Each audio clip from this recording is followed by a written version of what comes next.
Real quick, unknown number. Let's talk about it.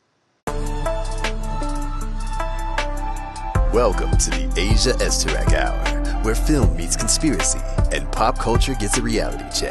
From sharp recaps to sci-fi theories and media deep dives, Asia Esterak serves it unfiltered. Let the binge begin.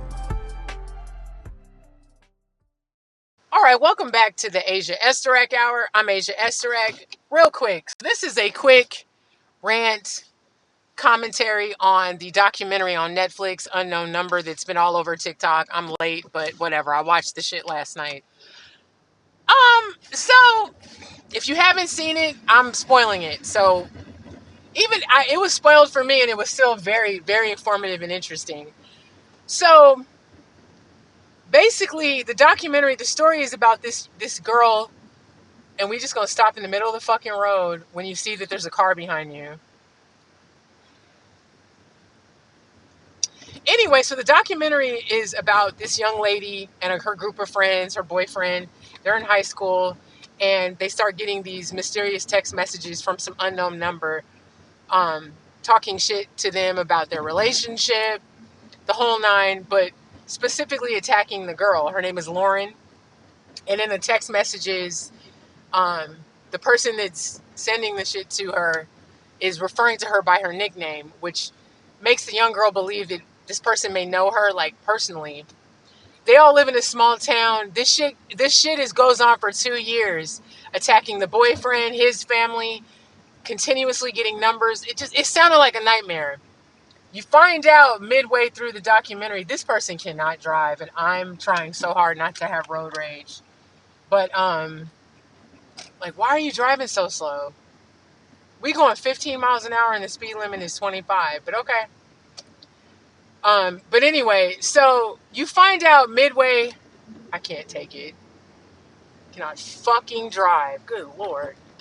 So we find out halfway through the documentary that it's the girl's mother sending these horrible text messages to her daughter and all her friends.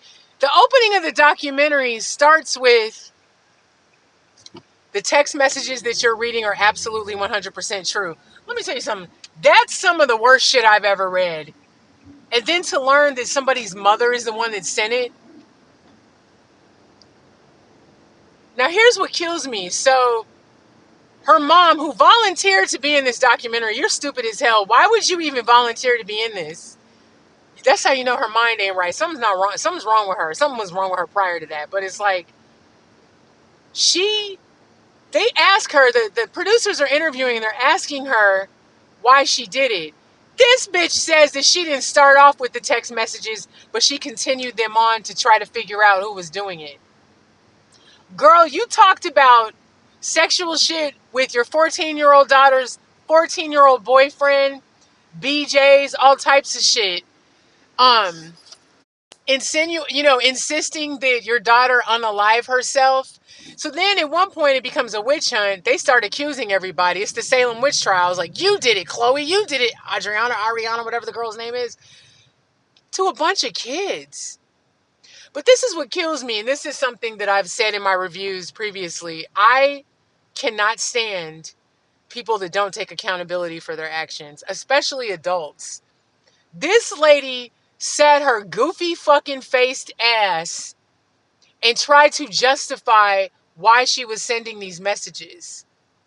And then the court footage, the court footage where she's pleading with the judge and crying about her past trauma. I don't care about your past trauma.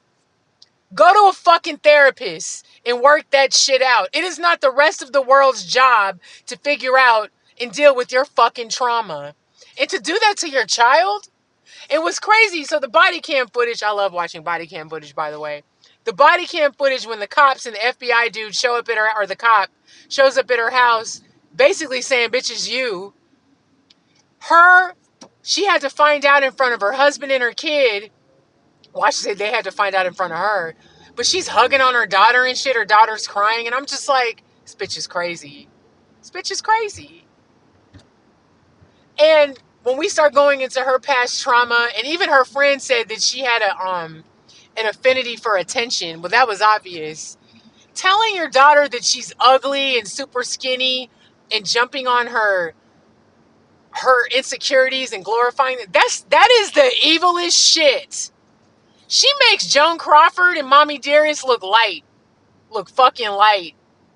This was deplorable behavior. I let me tell you something. At one point in the documentary, because I was watching it in bed on my laptop, I was like, I can't even look at this hoe. I had to turn myself away because I'm like, and what's crazy is, so when the big reveal happens that it's her and she's talking to the producers, she's crying and then she's laughing. Well, I don't want you guys to think I'm the crazy lady. Too motherfucking late. It's too late. Who does shit like that? What's wrong with you? What's wrong with... I'm so tired of unhealed motherfuckers. Take your unhealed ass the fuck home and stay. Get off the internet. Just stop. Why are we stopped right now? What is going on? Why are we stopped right now? Anyway, I was blown away by this documentary. I thought it was going to be some dumb little fad or whatever. No, it was fascinating as hell and really quite sad because this young lady did not deserve... Oh, they got into a car accident. Sorry, there was an accident. But anyway, I hope everybody was okay and no one was hurt. Minimal damage, because we know how cars are. I should know, I work at a car dealership. But anyway, it's just... I know that sometimes relationships between mothers and daughters can be toxic. This took that shit to a whole new level. And I think she was sentenced to like 19 months, something like that. But she didn't serve the full 19 months. I'm sorry. If you're terrorizing a group of minor children and their families for 2 years with your fuck shit, inciting unaliving themselves and bullying, you need to spend more than a year in prison. I'm sorry. One of the conditions is that she can't ever interact with her daughter. Her daughter's a sweetie pie because she, of course, still wants a relationship with her mother.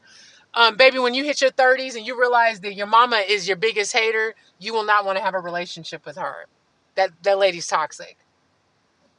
Anyway, if you haven't seen Unknown Number, check it out on Netflix. Okay, thank you, sir. It was fantastic. I'm gonna go return these videotapes.